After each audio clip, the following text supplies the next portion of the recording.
ಕೋಟಿ ಕೋಟಿ ಹಣದ ಆಸೆಗೆ ನೀವುಗಳೆಲ್ಲ ಏನಾದ್ರೂ ಇವತ್ತಿನ ದಿನ ನಿಮ್ಮ ನಿಮ್ಮ ಜಮೀನುಗಳನ್ನ ಮಾರಾಟವನ್ನ ಮಾಡ್ಕೊಂಡ್ರೆ ಅಂತಿಮವಾಗಿ ನಿಮ್ಮ ಕೈಯಲ್ಲಿ ಉಳಿಯೋದು ಪುಟ್ಕೋಸಿ ಮಾತ್ರ. ಆ ಉಳಿದಿರುವಂತಹ ಪುಟ್ಕೋಸಿಯನ್ನ ಹಿಡ್ಕೊಂಡು ನಿಮ್ಮ ಮಕ್ಕಳಾಗಿರ್ಬೋದು, ಮೊಮ್ಮಕ್ಕಳಾಗಿರ್ಬೋದು ಅಥವಾ ಮರಿ ಮೊಮ್ಮಕ್ಕಳೇ ಆಗಿರ್ಬೋದು, ಮುಂದೊಂದು ದಿನ ನಿಮ್ಮನ್ನ ನೆನಪಿಸ್ಕೊಂಡು ಬಾಯಿಗೆ ಬಂದಾಗೆಲ್ಲ ಬೈಕೊಂಡು ಬೀದಿ ಬೀದಿಗಳಲ್ಲಿ ತಿರುಗಾಡ್ತಾರೆ. ಇವೆಲ್ಲ ನನ್ನ ಸ್ವಂತ ಅನುಭವದ ಮಾತುಗಳು. ಏನ್ರಿ ಬರುತ್ತೆ ಕೋಟಿ ಕೋಟಿ ಹಣದಲ್ಲಿ ಆ ಆ ಕೋಟಿ ಕೋಟಿ ಹಣ ದಿಕ್ಕಿಲ್ಲದೆಲೆನೆ ದಿಕ್ಕಾಪಾಲಾಗಿ ಕಣ್ಣಿಗೆ ಕಾಣದ ಹಾಗೆ ಮಾಯವಾಗ್ಬಿಡುತ್ತೆ. ಮನುಷ್ಯನ ಕೈಯಲ್ಲಿ ಹಣ ಬಂತು ಅಂದ್ರೆ ನೂರಾರು ನೂರಾರು ಶೋಕಿಗಳು ಉಟ್ಕೊಳ್ತವೆ. ಮನುಷ್ಯನ ಕೈಯಲ್ಲಿ ಹಣ ಇದ್ದಾಗ ಸಾವಿರಾರು ಸಾವಿರಾರು ಆಸೆಗಳು ತಲೆಯಲ್ಲಿ ಮೊಳಕೆ ಹೊಡೆಯೋದಕ್ಕೆ ಪ್ರಾರಂಭವಾಗ್ತವೆ. ಇಲ್ಲ ಸಲ್ಲದಂತಹ ವಿಷಯಗಳು ವಿಚಾರಗಳೆಲ್ಲ ತಲೆಯಲ್ಲಿ ಗೂಡು ಕಟ್ಟೋದಕ್ಕೆ ಪ್ರಾರಂಭವಾಗ್ತವೆ. ನಿಮ್ಮ ಹಾಗೇನೆ ನಮ್ಮ ತಾತ ಒಬ್ಬ ಇದ್ದ, ಅಯೋಗ್ಯ ಅವನು. ನಮ್ಮ ತಾತ ಹೀಗೆ ಬೆಂಗಳೂರಿನ ಕೆಲವೊಂದಷ್ಟು ಏರಿಯಾಗಳಲ್ಲಿ ಹಾಗೆ ಸುತ್ತಮುತ್ತ ತೋಟ ಹಾಗೆ ಕೆಲವೊಂದಷ್ಟು ಜಾಗವನ್ನೆಲ್ಲ ನಮಗೆ ಮೋಸ ಮಾಡಿ ಆಗ್ಲೇನೆ ಕೋಟಿ ಕೋಟಿಗೆ ಮಾರಾಟವನ್ನ ಮಾಡ್ಕೊಂಡ್ಬಿಟ್ಟ. ನಾನು ಈಗ್ಲೂ ಸಹ ನಾನು ಮೊಮ್ಮಗ, ನಾನು ಆ ಏರಿಯಾಗಳಿಗೆ ಕಾಲಿಡೋದಿಲ್ಲ. ನನ್ನ ತಾತ ನನ್ನ ಬಾಯಿಗೆ ಬಂದಾಗೆಲ್ಲ ನಾನು ಬೈಕೊಂಡು ತಿರ್ಗಾಡ್ತಿರ್ತೀನಿ. ನನ್ನ ತಾತನ ಫೋಟೋವನ್ನ ಕಂಡ್ಬಿಟ್ರೆ ಸಾಕು, ಹಳೆ ಚಪ್ಪಲಿ ತಗೊಂಡು ಹೊಡೆಯುವಷ್ಟು ಕೋಪ ನನಗೆ ಬರ್ತಾ ಇರುತ್ತೆ. ಇನ್ನ ಮುಂದೊಂದು ದಿನ ನಿಮ್ಮ ಮಕ್ಕಳಾಗಿರ್ಬೋದು, ಮೊಮ್ಮಕ್ಕಳಾಗಿರ್ಬೋದು, ಮರಿ ಮೊಮ್ಮಕ್ಕಳೇ ಆಗಿರ್ಬೋದು, ಖಂಡಿತವಾಗಿ ಇವತ್ತು ನಾನು ಯಾವ ಕೆಲಸವನ್ನ ಮಾಡ್ತಾ ಇದ್ದೀನಿ ಅದನ್ನೇ ಮಾಡ್ತಾರೆ.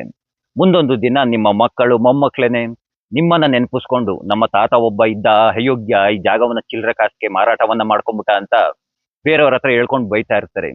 ನಿಮ್ಮ ವಂಶದವರೇನೆ ನೀವು ಇವತ್ತು ಯಾವ ಜಾಗವನ್ನ ಮಾರಾಟವನ್ನ ಮಾಡ್ಕೊಳ್ತಿದ್ದೀರಾ ಹೇಳಿ, ಆ ಜಾಗದಲ್ಲಿ ನಿಂತ್ಕೊಳ್ತಾರೆ ಮುಂದೊಂದು ದಿನ. ನೋಡು, ಈ ಜಾಗ ಎಲ್ಲ ನಮ್ದಾಗಿತ್ತು, ನಮ್ ತಾತ ಅವನ್ ತೆವಲ್ಗೆ ಮಾರ್ಕೊಂಬಿಟ್ಟ, ಇವತ್ತು ಮಾರ್ಕೊಂಬಿಟ್ಟು ನಮ್ಮನ್ನ ಬೀದಿ ಪಾಲ್ ಮಾಡ್ಬಿಟ್ಟ. ಅವತ್ ಮಾರದೆ ಹೋಗಿದ್ದಿದ್ರೆ ಇವತ್ತು ನಾವು ಆರಾಮಾಗಿರ್ಬೋದಾಗಿತ್ತು. ಖಂಡಿತವಾಗಿ ಹೇಳ್ತೀನಿ, ಇದೇ ರೀತಿಯಾಗಿ ಬೈಕೊಂಡು ತಿರ್ಗಾಡ್ತಾರೆ. ನನ್ನ ಒಬ್ಬನ ಅನುಭವನ ಮಾತ್ರ ಹೇಳ್ತಾ ಇಲ್ಲ, ನಾನು ತುಂಬಾ ಜನರನ್ನ ನೋಡ್ಬಿಟ್ಟಿದ್ದೀನಿ. ಅವರ ತಾತ ಮುತ್ತಾತರನ್ನೆಲ್ಲ ಬಾಯಿಗೆ ಬೈದ್ನಾಗ ಬೈಕೊಳ್ತಿರ್ತಾರೆ. ನಮ್ಮ ತಾತನೇ ಬರೀ ಅರ್ಶಿನ ಕುಂಕುಮಕ್ಕೆ ಅಂತ ಅಂದ್ಬಿಟ್ಟು ಜಾಗಗಳನ್ನ ಕೊಟ್ಬಿಡ್ತಾ ಇದ್ದ. ಅದನ್ನ ನೀನ್ ಮಾಡ್ಕೊ ಅಂತ. ಇವತ್ತು ಅರ್ಶಿನ ಕುಂಕುಮಕ್ಕೆ ತೆಗೆದುಕೊಂಡಿರೋಂಥವ್ರು ನಮ್ಮ ಮೇಲೇನೆ ದಬ್ಬಾಳಿಕೆಯನ್ನ ನಡೆಸ್ತಾರೆ. ಹೇಗ್ ಕಾಲ ಬದಲಾಗುತ್ತೆ ಅಂತ ನೋಡಿ. ಜೀವನದಲ್ಲಿ ಏನ್ ಬೇಕಾದ್ರೂ ಸಂಪಾದನೆಯನ್ನ ಮಾಡಬಹುದು, ಇದನ್ನ ತಿಳ್ಕೊಳ್ಳಿ ಪ್ರತಿಯೊಬ್ರು ರೈತರು.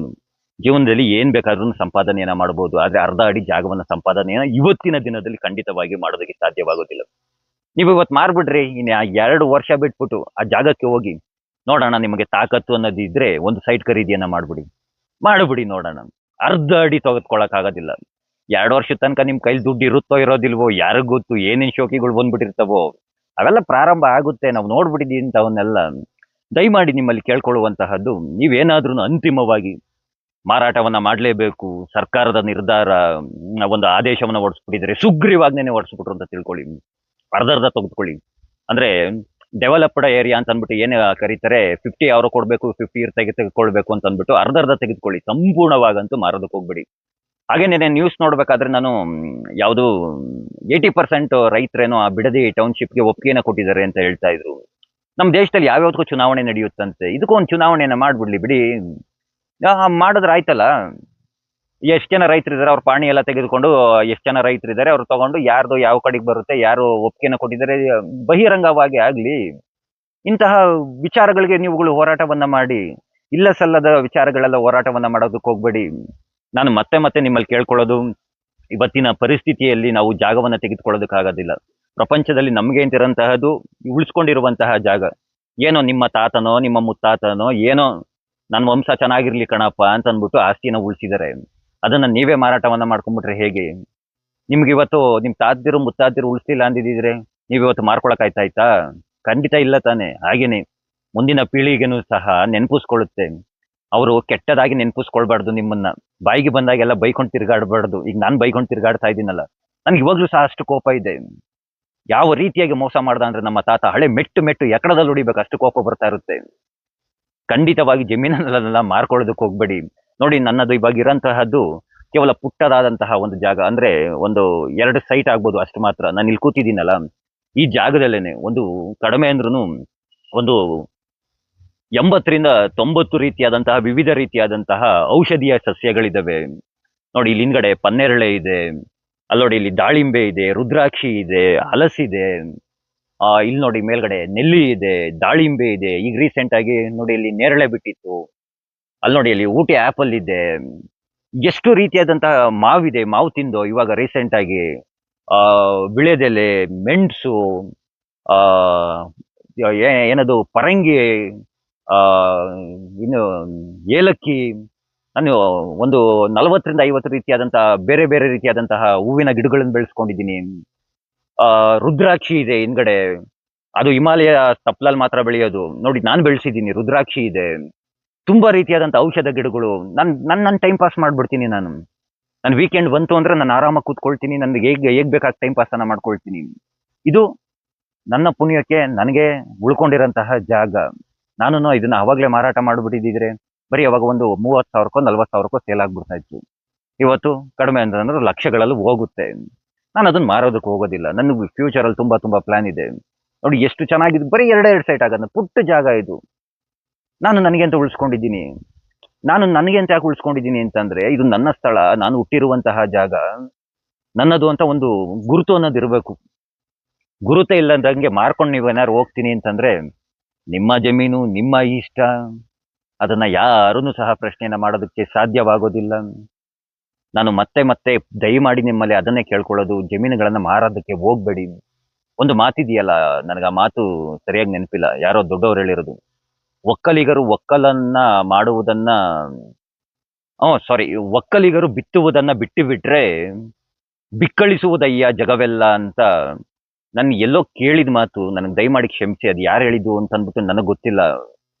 ಬಟ್ ಆ ರೀತಿಯಾಗಿ ನನ್ನ ಸುತ್ತಮುತ್ತ ಎಲ್ಲ ನೋಡಿದೆ, ವಿಡಿಯೋಸ್ಗಳನ್ನೆಲ್ಲ ನೋಡಿದೆ, ನೀವೆಲ್ಲ ಧರಣಿಗಳನ್ನ ಮಾಡ್ತಾ ಇರೋದು, ಹಾಗೆ ಆ ತೋಟದ ವಿಡಿಯೋಗಳನ್ನೆಲ್ಲ ನೋಡಿದೆ. ಅದೆಲ್ಲ ಅಷ್ಟು ಹಚ್ಚ ಹಸಿರಿನಿಂದ ಕೂಡಿದೆ. ಕೆಲವೊಂದಷ್ಟು ಜನ ಇರ್ತಾರೆ ನಿಮ್ಮ ಮಧ್ಯದಲ್ಲೇನೆ, ಏನಂತ ಹೇಳ್ತಾರೆ ಹೇಳಿ, ಅವ್ರ ಕಷ್ಟನೋ ತಪ್ಪುದ್ರೆ, ಅವ್ರಿಗೆ ಅವಶ್ಯಕತೆಗಳು ಏನಿರುತ್ತೋ, ಅಯ್ಯೋ ಸಾಕಪ್ಪ, ನಾವ್ ಈ ಜಮೀನ ಮಾರ್ಬಿಟ್ಟತೆಗೆ ನಮ್ಮ ಕಷ್ಟಗಳನ್ನೆಲ್ಲ ತೀರ್ಸ್ಕೊಂಡ್ಬಿಡೋಣ, ಯಾರು ಎಷ್ಟು ದಿನ ಬದುಕಿರ್ತಾರೋ. ಇವತ್ತಿನ ದಿನ ಹಾಗೆ ಆಗ್ಬಿಟ್ಟಿದೆ. ಏನ್ ಸುತ್ತಮುತ್ತ ಎಲ್ಲ ಸತ್ತೋಗೋರು, ಹಾಗಾಗಿ ಹಿಂಗಾಗೆಲ್ಲ ಸತ್ತೋಗ್ಬಿಡ್ತಾರಲ್ಲ. ಹಾಗಾಗಿ ಏನ್ ಯೋಚನೆ ಮಾಡ್ತಾರೆ ಅಂತಂದ್ರೆ, ಅಯ್ಯೋ ಯಾರು ಎಷ್ಟು ದಿನ ಬದುಕಿರ್ತಾರೋ, ಇರಷ್ಟು ದಿನ ನೆಮ್ಮದಿಯಾಗಿತ್ತು ಬಿಡೋಣ, ಈ ರೀತಿಯಾಗಿ ಯೋಚನೆ ಮಾಡೋರು ಸಹ ಇದ್ದಾರೆ. ಅಂತವ್ರೆಲ್ಲ ಮಾರ್ಬಿಡ್ತಾರೆ. ಅಂತವ್ರಿಗೆ ನೀವೇನೆ ಏನಾದ್ರೂ ಅವ್ರ ಜಮೀನನ್ನ ಕೊಟ್ಬಿಡ್ತಾರೆ ಅಂತಂದ್ರೆ, ನೀವೇ ಸುತ್ತಮುತ್ತ ಇರೋಂತಹ ರೈತರೆಲ್ಲ ಒಂದಷ್ಟು ಹಣವನ್ನ ಏನಾದ್ರೂ ಒಂದು ಮಾಡಿ, ನೀವೇನೆ ರೈತರನ್ನೇ ಖರೀದಿಯನ್ನ ಮಾಡಿ.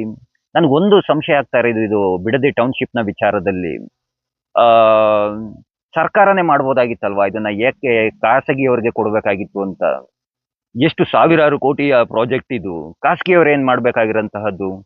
ಸರ್ಕಾರನೇ ಮಾಡ್ಬೋದಾಯ್ತಲ್ಲ, ಸರ್ಕಾರನೇ ಆದಾಯವನ್ನ ಗಳಿಸ್ಬೋದಾಗಿತ್ತಲ್ವಾ? ಏನೋಪ್ಪ, ಹೇಳ್ತಾರಲ್ಲ ಒಂದು ಮಾತನ್ನ, ನಮ್ಮ ಪೂರ್ಣಚಂದ್ರ ತೇಜಸ್ವಿ ಅವರು ಒಂದು ಮಾತು ಹೇಳಿದಾರಲ್ಲ, ರಾಜಕಾರಣಿಗಳಾಗಿರ್ಬೋದು, ಹಾಗೆ ಉದ್ಯಮಿಗಳಾಗಿರ್ಬೋದು, ರೈತರ ಬಗ್ಗೆ ತಲೆ ಕೆಡಿಸ್ಕೊಳ್ಳೋದಿಲ್ಲ, ಅವ್ರಿಗೆ ಬೇಕಾಗಿರುವಂತಹದ್ದು ರಾಜಕಾರಣ, ಹಾಗೇನೆ ಏನದು ಲಾಭ ಮಾತ್ರ ಅಂತ. ಹಾಗೆ ಹಾಗೆ ಅನಿಸ್ತಾ ಇರುತ್ತೆ ಅಂತ ಹೇಳ್ತಾ, ಮತ್ತೊಮ್ಮೆ ಹೇಳ್ತಾ ಇದ್ದೀನಿ, ನಿಮ್ಮ ಜಮೀನು ನಿಮ್ಮಿಷ್ಟ. ಉಳಿಸ್ಕೊಂಡ್ರೆ ಮುಂದೊಂದು ದಿನ ನಿಮ್ಮ ಮಕ್ಕಳೋ ನಿಮ್ಮ ಮೊಮ್ಮಕ್ಕಳೋ ನಿಮ್ಮನ್ನ ನೆನಪಿಸ್ಕೊಳ್ತಾರೆ. ಇಲ್ಲ ಅಂದ್ರೆ ಖಂಡಿತವಾಗಿ ಹೇಳ್ತೀನಿ, ನಿಮ್ ತಿಥಿನೂ ಮಾಡೋದಿಲ್ಲ.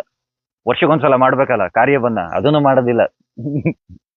ನಾನೀಗ ನನ್ನ ತಾತನನ್ನ ನೆನಪಿಸ್ಕೊಂಡು ನನ್ನ ತಾತನಾಗ ನಾನು ಧೂಪನೂ ಹಾಕೋದಿಲ್ಲ ನಾನು ಇವತ್ತಿನ ದಿನ. ನಾನು ಸತ್ಯವನ್ನೇ ಹೇಳ್ತೀನಿ. ಯಾಕಂದ್ರೆ ಆ ರೀತಿಯಾಗಿ ನಮಗೆ ಮೋಸ ಮಾಡ್ಬಿಟ್ಟ ಅಯೋಗ್ಯ. ನನ್ಗೆ ಅಷ್ಟು ಕೋಪ ಬರ್ತಾ ಇರುತ್ತೆ ನನ್ಗೆ, ನನ್ನ ತಾತನ ಮುಖ ಕಂಡುಬಿಟ್ರೆ. ಈ ರೀತಿಯಾಗಿ ನನ್ನ ಹಾಗೆ ನಿಮ್ಮ ವಂಶದವರು ಅಂದ್ರೆ ನಿಮ್ಮ ಮಕ್ಕಳು ಮೊಮ್ಮಕ್ಕಳು ಬೈಕೊಳ್ಬಾರ್ದು ಅಂತಂದ್ರೆ, ಜಮೀನುಗಳನ್ನ ಉಳಿಸ್ಕೊಳ್ಳಿ. ಇಲ್ಲ ಅಂತಂದ್ರೆ ಕ್ಯಾಕರಿಸಿ ಉಗಿಸ್ಕೊಳ್ಳಿ ಅಂತ ಹೇಳ್ತಾ, ಆ ಕೃಷ್ಣ ಎಲ್ಲರಿಗೂ ಒಳ್ಳೇದನ್ನ ಮಾಡ್ಲಿ. ಎಲ್ರಿಗೂ ಧನ್ಯವಾದಗಳು. ಜೈ ಶ್ರೀ ಕೃಷ್ಣ.